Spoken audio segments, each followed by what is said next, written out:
Good day everyone, friends, colleagues, fellow students. I am Russell B. Garland. I want to discuss about death penalty should be abolished.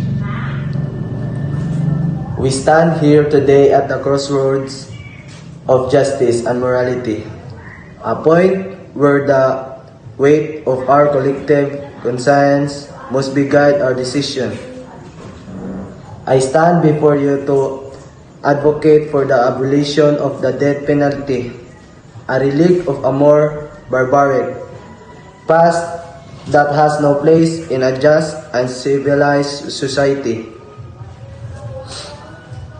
The argument for capital punishment often centers retribution, an eye for an eye, but is vengeance truly justice? That the states entrusted with upholding the law truly serve justice by descending to the level of the criminal. I argue that it does not.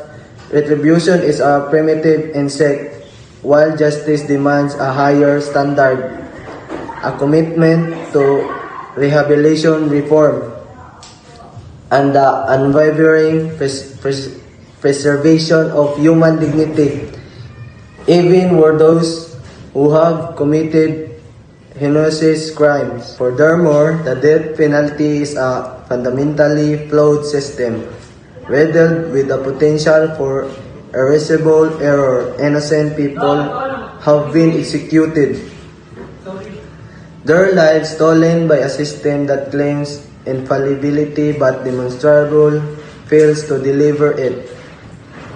The possibility of executing an innocent person should be enough to condemn the death penalty outright. The inherited fallibility of human judgment, the potential for prosecutorial misconduct, and the biases that can infiltrate the justice system all contribute to this unacceptable risk. Can we in good conscience accept a system that allows for such catastrophic mistakes? Beyond the risk of error, the death penalty is disproportionately applied. Studies consistently show that race, socioeconomic status, and geographic location play a significant role in who receives the death penalty.